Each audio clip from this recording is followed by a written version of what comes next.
Hello YouTube, this is Hunter Surge with another Digimon TCG Daily Twitter Reveals video.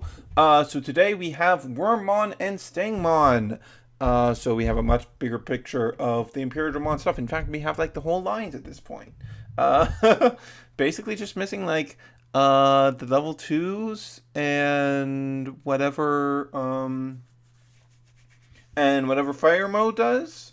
Because like Imperial Dramon was confirmed as one of the secrets, so that'll probably be fighter mode. That's basically all we're missing, unless we get like actual level 5s and level 6s for V and Worm. But we'll see. But today we have Wormmon and Stingmon. So for Wormmon, Wormmon is rare. That's 3 to play, 0 to evolve into, 1 KDP. Watch out, you're going to get popped by that red level 2, but that's fine. Wormmon has an on destruction. Look at the top 3 cards of your deck, put one level 4 or 5 Digimon card from among them into your hand, and put the rest on the bottom of your deck in any order. So this card is very interesting. First thing I want to talk about is getting a level 4 or 5 gives it like a very high chance of success. You're typically going to have around 20 of those or more in your deck, so this is going to give you about 79% chance of success, which is pretty decently high for this sort of card. Like, it's very common for the types of this type of effect that we already play to only be hitting like 50-60%. So this is relatively high. Not quite as high as the regular Mon support cards, but it's still pretty high. Now, what I really like about this card is usually when you get this sort of effect, it's like on play or on Digivolution. On Digivolution can have its problems because like typically has on level 4, and the level 4s with the on Digivolution skills can be a bit awkward, and on play means you have to play the whole full play cost. So what's really cool about this card is that it doesn't care about how it came into play, it just has to die. And that just gives you a lot more freedom in how you use the card. Allows you to get that plus for a lot cheaper potentially.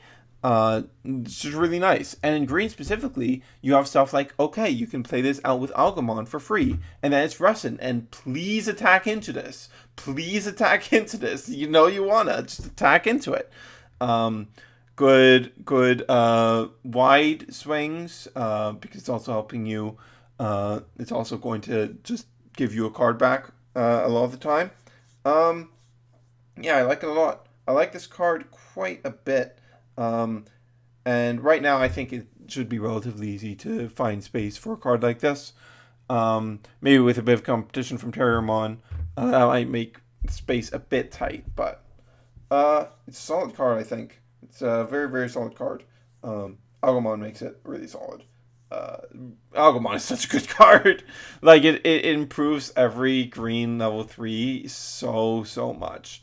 Now, moving on from there, let us talk about Mr. Stingmon.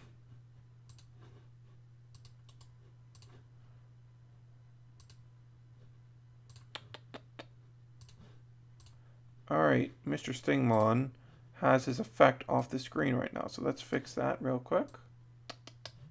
Alright, so Stingmon is a 5k DP, 6 to play, 1 to evolve.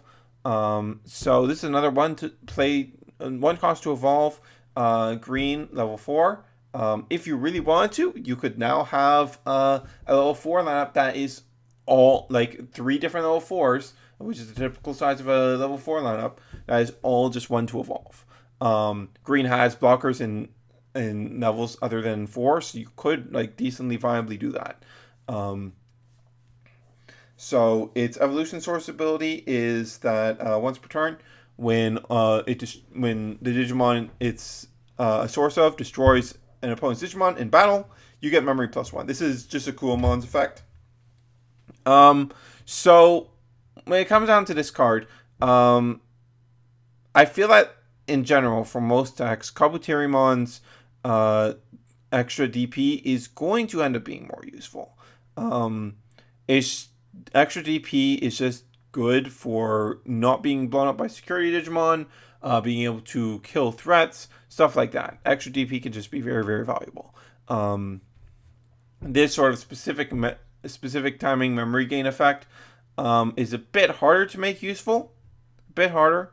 but still can be useful. It really just needs to find a deck that wants this more than Kabuterimon, or a deck that just wants to run all one cost level 4s, just wants 3 different one cost level 4s, which really you might just want to go for that, because like the level 5 blocker that green has access to is 2 to evolve into, whereas the level 4 blocker that they have access to is 2 to evolve into. So like if you go with a level 5 blocker instead of the level 4 blocker, the level 5 blocker isn't like, when you have to evolve into it, it's not slowing down your evolution path at all.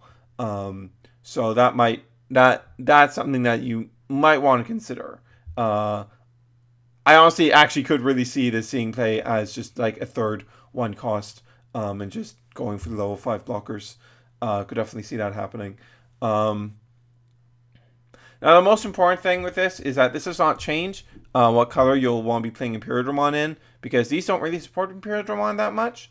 Like, extra consistency can be a thing you can get, but you already had tools similar to that in green that you could use with Imperiodramon. And, like, Stingmon's Evolution Source ability just doesn't really do anything for Imperiodramon. Imperiodramon is a jammer deck. Like, attacking into your opponent's Digimon isn't something that's terribly useful. With Dinobemon, a bit, but, like, that's a very minor part of the deck. The deck is primarily jamming. And compare that to what blue gives you, which is level 3 with jammer. Like, the choice there is just obvious. Maybe Imperiodramon Fighter Mode will support a different kind of deck that will work better with Wormmon and Stingmon, but we'll have to wait to find out about that. Overall, though, I think Wormmon is like very, very solid card, and Stingmon probably has its place in some sort of deck, even if it's just being used as a third one cost level 4. Even that's all it gets used for.